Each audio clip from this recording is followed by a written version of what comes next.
PhDcast, le podcast dédié à cette caste d'individus que sont les PhD.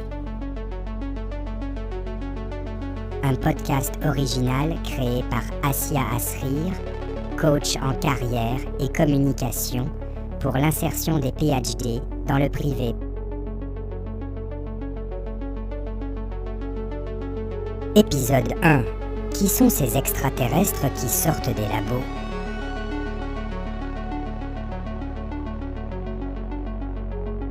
PhDcast, le podcast dédié à cette caste d'individus que sont les PhD.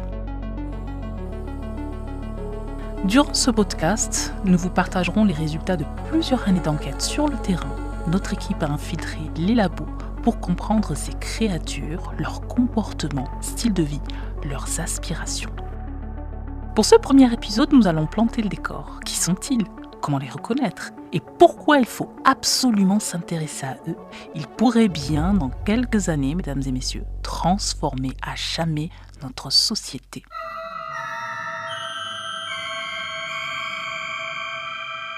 Planète PhD, qui sont ces extraterrestres qui sortent des labos ?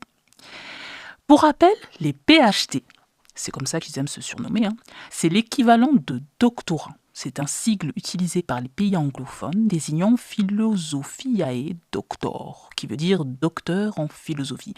Mais rien à voir avec la discipline qu'est la philosophie. Ils cherchent, je pense, à nous, à vous embrouiller. Pour faire simple, ce sont des individus qui ont passé presque la moitié de leur vie à étudier. Des docteurs en sciences, dit-on, ils ont un bac plus 8, plus 9, plus 14, parfois, je sais pas comment ils font. Alors qui sont-ils ? D'où vient-il ? Il pousse dans les labos. Pour certains, il porte des blouses blanches, il parle un langage beaucoup trop complexe, inaccessible pour le commun des mortels. Il travaille beaucoup, le jour, la nuit, les week-ends, des machines de guerre, des robots. Vous m'avez posé la question de savoir s'ils sont alimentés avec de l'IA. Alors, l'investigation est en cours, Nous n'avons pas encore les résultats. Je vous tiendrai au courant au prochain épisode. Ce qui est sûr, c'est qu'ils mangent là-bas. Parfois, dorment là-bas. Alors, vous allez me dire, naturellement, c'est quoi le but ? Qu'est-ce qu'ils font ? L'État finance les PhD pour trouver des réponses concernant les mystères, alors accrochez-vous, des êtres vivants et de l'univers tout entier. Ils disent vouloir repousser les limites de la science. Alors, s'il vous plaît, par contre, pas de commentaires, je le vois tout de suite là dans le chat. Je vois venir, c'est un complot, et bla, et bla, et bla. Cette chaîne est très sérieuse, nous sommes indépendants et nos informations sont sourcées. Maintenant que c'est dit, revenons à la question. Quel est leur but ? Ils font des expériences en longueur de journée, ils manipulent des machines bizarres, des objets pointus, ils sacrifient des animaux pour leurs recherches. Et j'ai même un scoop pour vous. Ils congèlent leurs organes pour les couper en chips et ensuite les dévorent dans l'obscurité absolue. Bref, lumière sur ces extraterrestres qui envahissent de plus en plus notre société.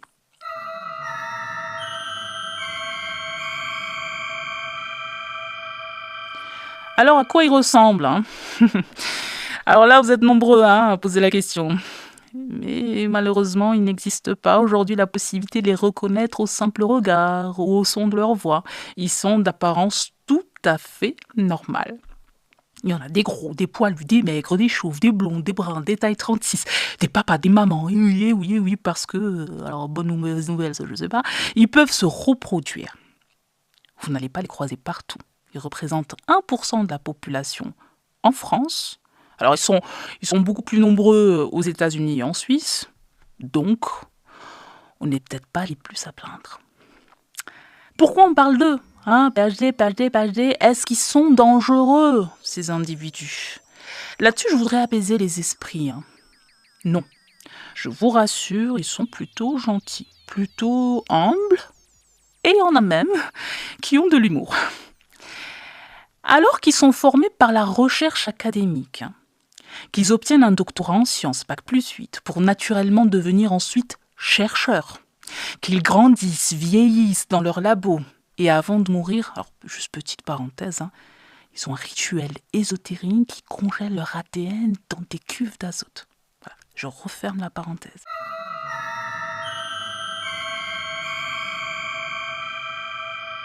Eh bien, un phénomène s'intensifie depuis plusieurs années. Les voilà qui débarquent en masse sur le marché de l'emploi dans le secteur privé. Alors oui, vous me dites, mais pourquoi ils sortent des labos? Vous me dites qu'ils grandissent, ils vieillissent, ils meurent dans le labo, et qu'ils restent dans leur labo. Non, oui, ce serait trop simple. Oui, ils sortent des labos. Pourquoi? Parce que, figurez-vous qu'ils sont forcés, expulsés, abandonnés par les labos. Certains décrivent avoir été maltraités par leur père, des gourous. Ils subissent le manque de financement, manque de poste, précarité. Ils doivent ensuite intégrer notre société. Et c'est là que ça coince. Oui, parce qu'ils rencontrent des difficultés. Oui, on leur reproche d'être surdiplômés, de ne pas comprendre les codes du privé, de ne pas parler le même langage que les communs des mortels. Tenez, faites un petit exercice si vous en croisez un ou une. Demandez-lui de vous expliquer sa thèse, donc son doctorat, 500 pages à peu près. Et là, accrochez-vous, on n'a pas encore tous les outils pour déchiffrer. Mais ce qu'on ne dit pas assez, c'est que ce sont des profils brillants. Et quand ils ont la possibilité d'exprimer leur pouvoir, eh bien, ils transforment, ils innovent, ils accélèrent les processus, ils créent à partir de rien. À travers ce PhDcast, nous voulons leur donner la parole. Alors, je vous vois avec vos grands yeux. Oui, parce qu'ils vont venir au studio, on va les interroger. Mais vous inquiétez pas, nous allons prendre nos précautions. La pièce sera totalement stérilisée, nous porterons des blouses, des gants, des charlottes pour éviter toute contamination possible qui pourrait surgir de ces créatures. Nous garderons la distance.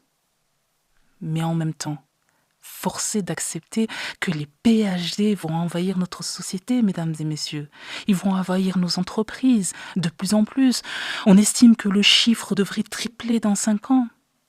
Alors, apprenons plutôt à les comprendre, à déchiffrer leur langage, à vivre avec eux, tout simplement.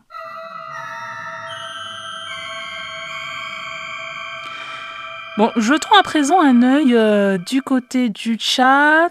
Ouh, je vois que vous en avez des questions. Ah oui, il y en a beaucoup. Bon, je vais pas pouvoir tout traiter, ça c'est sûr. Là, j'en prends 3. Voyons. Question de... Tiens, Iris. Est-ce que les PhD voient en noir et blanc? Iris, bonne question Iris. Vous avez vu juste, c'est une question dont je n'ai pas la réponse. Mais très bonne question. Alors, voyons une autre question. Question de Prune. Voyons, Prune. Est-ce qu'ils ont un cerveau plus gros que la normale? Question tout à fait légitime. Effectivement, quand on voit qu'ils font des bac plus 8, bac plus 14, on peut s'interroger sur la taille de leur cerveau. Par contre, pas de réponse Prune. J'ai pas de réponse là qui serait scientifiquement prouvée. Allez, une dernière question de allez, voilà, changeons de génération. Mamie Thérèse du Sud. Mamie Thérèse, on me pose la question suivante. Est-ce qu'ils aiment le cassoulet? Question originale. Mamie Thérèse, vous avez envie de les inviter, les PhD, au souper ce soir? Déjà... C'est des questions intéressantes, merci. Je ne vais pas pouvoir tous les traiter. J'avoue que pour le moment, je n'ai pas toutes les réponses à vos questions. Et il y en a beaucoup dans le chat, beaucoup de réactions. C'est un sujet qui visiblement vous passionne. Et c'est pour ça, mesdames et messieurs, que nous inviterons à chaque épisode des experts PhD. D'ailleurs, notre prochain invité s'appelle Assia Asrir. Elle connaît et comprend parfaitement ces créatures. Elle va nous apporter son éclairage et répondre à toutes vos questions. Je ne sais pas vous, mais moi j'ai vraiment hâte. PhDcast, le podcast qui déchiffre, décrypte, analyse les profils PhD. On se retrouve au prochain épisode. Restez connectés sur PhDcast. PhDcast, le podcast dédié à cette caste d'individus que sont les PhD. Un podcast original créé par Assia Asrir, coach en carrière et communication pour l'insertion des PhD dans le privé. Écriture, mise en scène et interprétation. Assia Asrir. Réalisation, enregistrement et mise en onde, Karim Manan.